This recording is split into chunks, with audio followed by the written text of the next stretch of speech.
toujours comprendre ce que nous voulons faire, à savoir ce que nous voulons faire et qu'il nous donne la force de l'accomplir.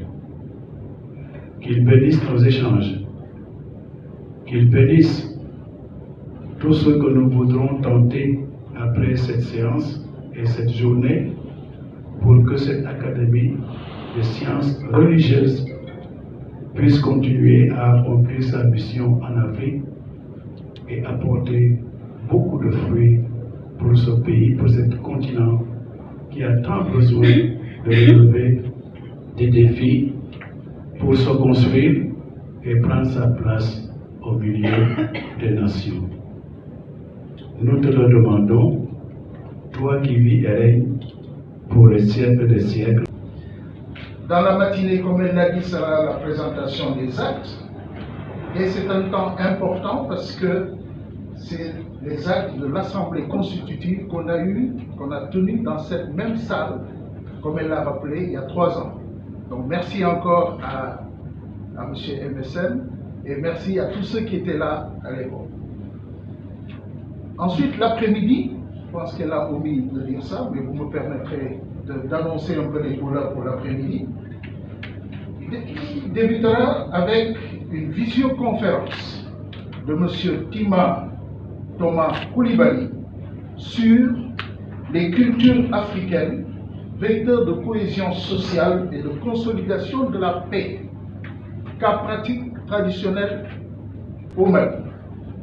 Après cette conférence, débutera l'Assemblée générale proprement dite, la présentation et adoption des différents rapports d'activité, suivie de l'élection du nouveau bureau de l'Assemblée, de l'Académie, qui est composé des hommes et de femmes, évidemment, comme à l'Académie.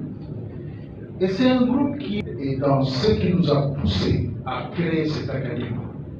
Donc des hommes et des femmes, où les chrétiens et les musulmans sont ensemble, avec des professions aussi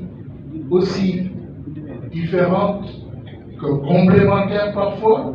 Vous avez un médecin, entouré de philosophes, d'historiens. Je me suis demandé d'ailleurs, que faisais-je dans cette cohorte de personnes pour créer,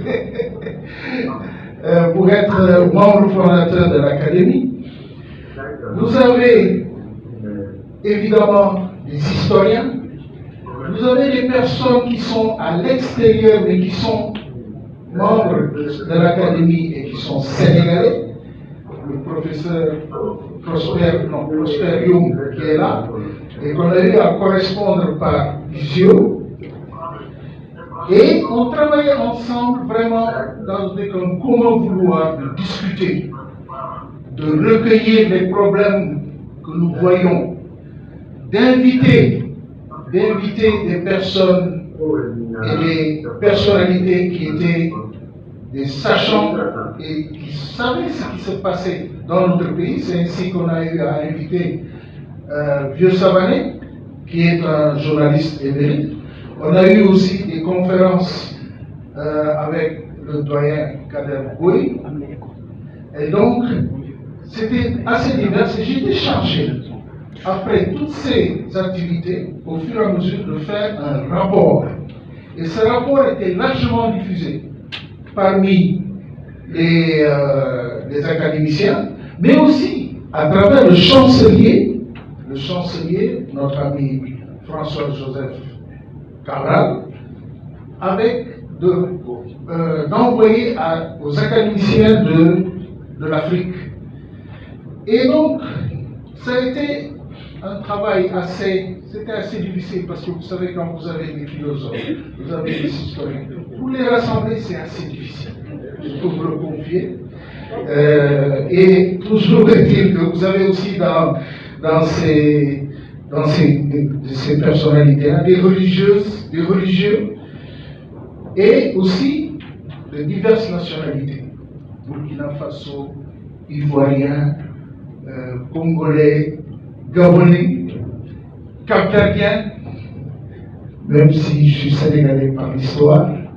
Président président Rangeva, de tous les académiciens et de nos invités, qu'il me soit permis de vous rappeler les termes choisis par mon parent burkinabé, Armand Badiel, lors de la création de l'Académie.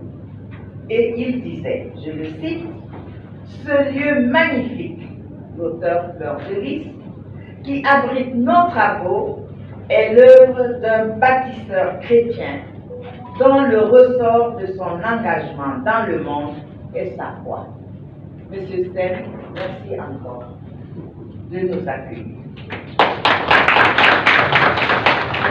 Je voudrais personnellement manifester cette reconnaissance parce que nous sommes nombreux à être aidés, appuyés par M. Sen dans certaines de nos entreprises. Nous, les académiciens, les membres fondateurs et bien d'autres. À côté, il y a les écrivains. Ce sont des... Chers consoeurs,